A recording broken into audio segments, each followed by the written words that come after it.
Selamat malam kepada guru, pembimbing, rekan semuanya tanpa terkecuali para pemirsa yang selalu setia di channel Ahmad Zaki Sena ini. Pada malam kali ini saya akan mengambil suatu pembahasan kalimat la maujuda illallah. Suatu kalimat yang perlu dipahami di dalam ranah keilmuan tasawuf, yaitu sifat wajib Allah. Dalam sifat nafsiyah itu kan wujud, ada, bahwa Allah itu ada. Nah, dalam kalimat ini la maujuda illallah, tidak ada yang maujud kecuali Allah. Itu maksudnya apa? Dan untuk memahami kalimat ini, kami akan mengklarifikasikan, menjelaskan dengan berbagai macam pandangan atau sudut pandang keilmuan, dan juga konsep ini akan menjelaskan tentang konsep wujudnya Allah berdasarkan sesuai dengan berbagai macam perspektif atau berbagai macam pandangan. Nah, pandangan yang pertama dalam mengkaji kalimat tersebut atau konsep tersebut, la maujuda illallah, tidak ada yang maujud kecuali Allah, yaitu menggunakan dalil akli. Dalil akli itu dalil akal yang bersumber tentang hukum sistem perumusannya, itu hukum kausalitas, hukum sebab akibat. Dan yang kedua, hukum filosofi, hukum pencarian suatu kebenaran sampai ke akar-akarnya. Nah, untuk hukum kausalitas itu hukum sebab akibat. Segala sesuatu yang ada pasti ada yang mengadakan. Itu rumusan pertamanya. Sesuatu yang ada pasti ada yang mengadakan. Adanya pulpen pasti ada yang mengadakan, ada yang membuat, yaitu pabrik pulpen. Adanya gelas pasti ada yang mengadakan, yaitu pabrik gelas, dan juga ada bahan-bahannya. Adanya meja ini pasti ada yang menciptakan, ada yang membuat, ada yang mengadakan. Itu hukum wajib ya, hukum yang harus wajib di dalam keilmuannya, di dalam keilmuan hukum kausalitas. Nah, sekarang hukum filosofi mencari suatu kebenaran sampai ke akar-akarnya dengan akal, yaitu contohnya itu adalah meja ini. Meja ini tidak mungkin ada dengan sendirinya, pasti ada yang membuat. Yang membuat manusia, bahannya dari kayu dan dengan menggunakan alat-alatnya. Oke. Dari ketiga unsur itu, manusia, alat, dan kayu.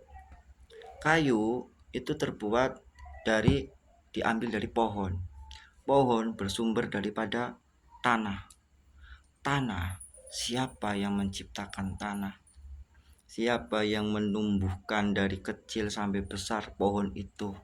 Kembali lagi kepada Sang Maha Pencipta, yaitu pastinya Sang Maha Pencipta itu ya harus ada. Itu konsep filosofi. Atau yang membuat tadi kan manusia kalau dari unsurnya diciptakan dari tanah. Kalau dari unsurnya ini diciptakan dari tanah. Kalau dari keturunan Nabi Adamnya itu dari saripati tanah, melalui suatu proses perhubungan manusia ya, dari manusia yang satu ke bapaknya, akhirnya sampailah ke Nabi Adam. Nabi Adamnya itu baru prosesnya itu langsung dibuat oleh Allah dari tanah. Siapa yang menciptakan tanah? Kembali lagi kepada Allah. Pun pula manusia itu prosesnya dari tidak ada. Kita kan berawalnya dari tidak ada, diciptakan oleh Allah, keluarlah, lahirlah manusia dari kecil, dari bayi ada, sampai proses dewasa, proses sampai sudah tua pun akan kembali lagi kepada Allah, dari ruhnya kepada Allah, dan unsur tanahnya kembali kepada tanah. Jadi tidak ada lagi. Jadi segala sesuatu selain daripada Allah tidak ada. Yang ada la maujuda illallah. Itu konsep yang pertama, dalilnya akli, diambil dari hukum kausalitas dan hukum filosofi. Yang kedua itu adalah dalilnya dalil nakli.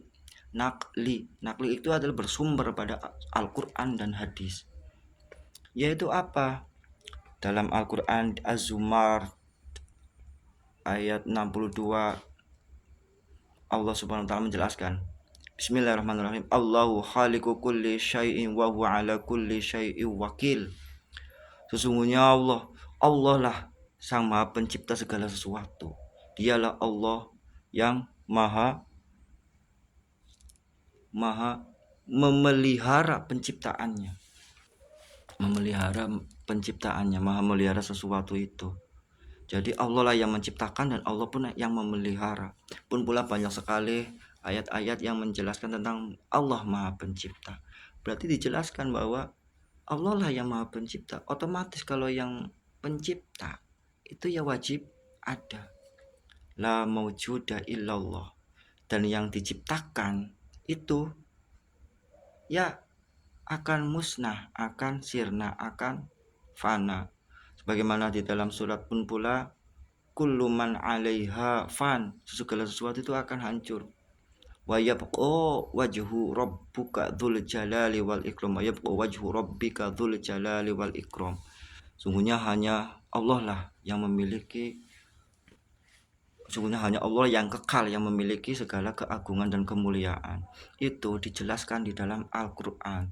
Tetapi antara dalil akal, dalil akli, dalil nakli itu belum tentu masuk ke dalam jiwa kita, belum tentu masuk ke dalam, walaupun kita berusaha untuk meyakininya, belum tentu masuk ke dalam kolbu kita, dalam jiwa kita, dalam basyirah kita. Nah, dari konsep yang ketiga inilah, cara yang ketiga inilah, sehingga la maujuda illallah akan dirasakan dengan penuh keyakinan. Hakul yakin dengan cara apa? Dengan cara zauki, dengan cara pakai dengan rasa. Bagaimana caranya? Memasukkan ilmu, cahaya, nur, la maujuda illallah, nurnya dari Allah itu dimasukkan ke dalam hati. Lewat apa? Lewat tazkiyatun nufus, lewat ilmunya, lewat tasawuf. Caranya tazkiyatun nufus, bersihkan jiwanya dulu, bersihkan hawa nafsunya dulu. Dengan cara apa? Zikir. La inna fi kulli syai'in shiqalah wa shiqalatul qulub zikrullah. Sesungguhnya segala sesuatu itu ada pembersihnya, dan pembersih hati yang kotor, nafsu yang kotor itu adalah zikir. Tapi bukan sembarang zikir. Perlu kita ketahui, al-zikru la yufidu faidatan tamatan illa bitalqin. Zikir tidak akan memperoleh keberhasilan yang sempurna membersihkan jiwa kecuali dengan talqin. Lakinu mautakum bi kalimati la ilaha illallah. Talqinkanlah kepada orang yang akan meninggal dengan kalimat la ilaha illallah. Maka perlunya di sini adalah menggunakan zikrullah. Di dalam Al-Quran dijelaskan la yamussuhu illal mutahharun, tidak akan menyentuhnya maksud daripada Al-Quran itu kecuali orang yang dibersihkan, orang yang sudah suci. Bagaimana caranya? La yamussuhu illal mutahharun, tidak akan menyentuh Al-Quran kecuali orang yang sudah dibersihkan atau sudah suci. Itu ada dua arti ya.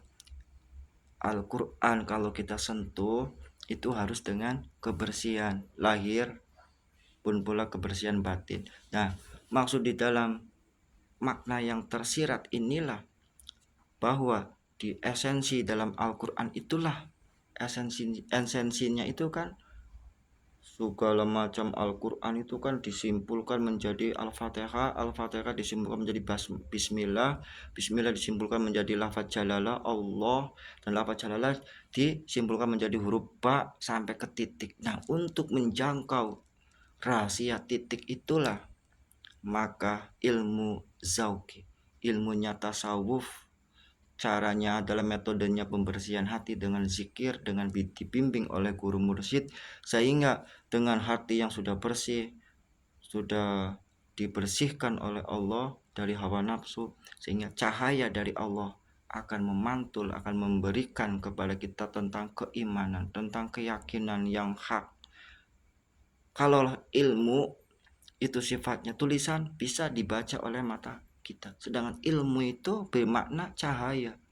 Al ilmu nur dimakna cahaya, maka cahaya itu harus kita tangkap dengan kebersihan hati kita, dengan kebersihan kolbu jiwa kita, bukan ditangkap dengan mata dohir kita, tapi dengan kebersihan basiroh mata hati kita, kolbu kita, sehingga memperoleh keyakinan yang hak dari Allah Subhanahu wa Ta'ala. Itulah persepsi konsep yang ketiga itu, untuk menjelaskan, mengklarifikasikan, memahami dari lafaz kalimat la maujuda illallah, sehingga kita bisa meyakini saling menompang antara dalil akli, dalil nakli, dan dalil zauki. Semoga ada manfaatnya. Wal afu minkum. Wassalamualaikum warahmatullahi wabarakatuh.